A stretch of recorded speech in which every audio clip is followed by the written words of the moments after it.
cha Ezekieli 37 pale Mungu alimwita nabii Ezekiel, na alipomwita nabii Ezekiel alimpeleka kwenye bonde, na bonde hili lilikuwa lina mifupa mikavu. Na ndipo Mungu akamwambia kwamba, je, mifupa hii inaweza kuwa hai? Anamuuliza Ezekiel. Lakini Ezekiel akasema, Bwana wajua wewe. Ndipo akamwambia uitabirie mifupa hii mikavu. Na baada ya kuitabiria, nyama ikarejea, ngozi ikarejea, misuli ikarejea, na hatimaye pumzi ya Mungu ikawaingia, na ndivyo ikagundulika mifupa ile ilikuwa ni wanadamu, na hatimaye wanadamu wakainuka tena. Hello. Wapendwa, tunapoingia katika programu za kujua namna ambavyo Mungu anahitaji tufanye kazi yake, hasa katika swala la utume, tunahitaji nguvu ya Roho Mtakatifu.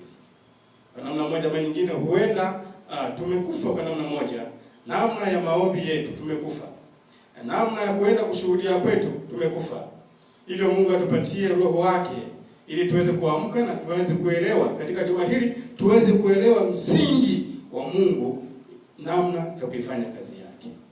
Na hivyo nitawalika watu wawili watapita hapa mbele, nao wataomba kwa ajili ya kanisa, wataomba pia kwa ajili ya maeneo ambayo hawa ndugu zetu Waislamu wanaishi, na kuona namna gani kazi ya Mungu inaweza kuwafikia. Nimuombe Mama Sindamena apite mbele, lakini pia nimuombe mzee Daniel Kimonge apite mbele. Ninyi mtatuweka mikononi mwa Bwana. Kombeni kanisa hili, changamoto ni kubwa. Watu tuko busy na hatuoni umuhimu wa maombi, hatuoni umuhimu wa kujifunza neno la Mungu. Kwa hiyo Mungu atusaidie na tutie nguvu sisi tunaosikia. Hebu Bwana aweze kufanya mapinduzi kwenye maisha yetu ya kiroho. Karibuni. Tupige magoti.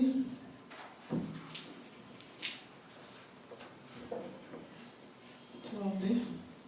Baba mtakatifu, ketie mahali pasiri juu mbinguni, tunasema asante kwa wema na rehema zako.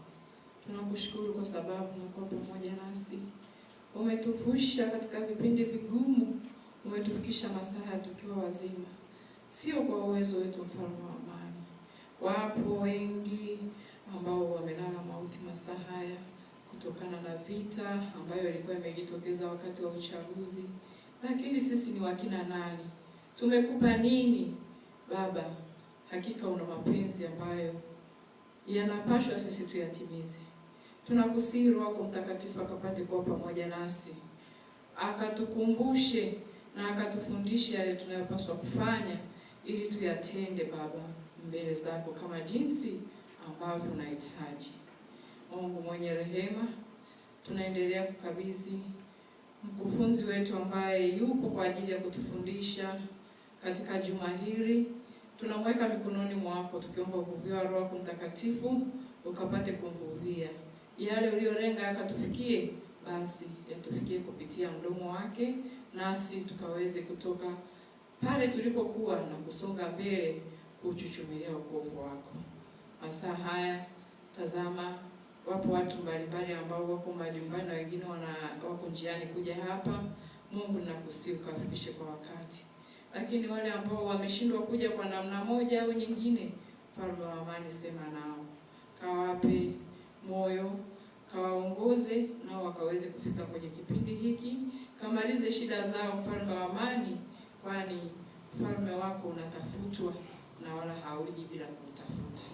Baba uliye mbinguni, tazama nyamaza kimya masaa haya nikiwakabidhi waombaji wengine wanaoendelea kuomba mikononi mwako.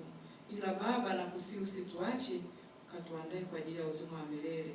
Ndilo ombi na shukrani kupitia jina la Yesu Kristo Bwana. Amen. Mtakatifu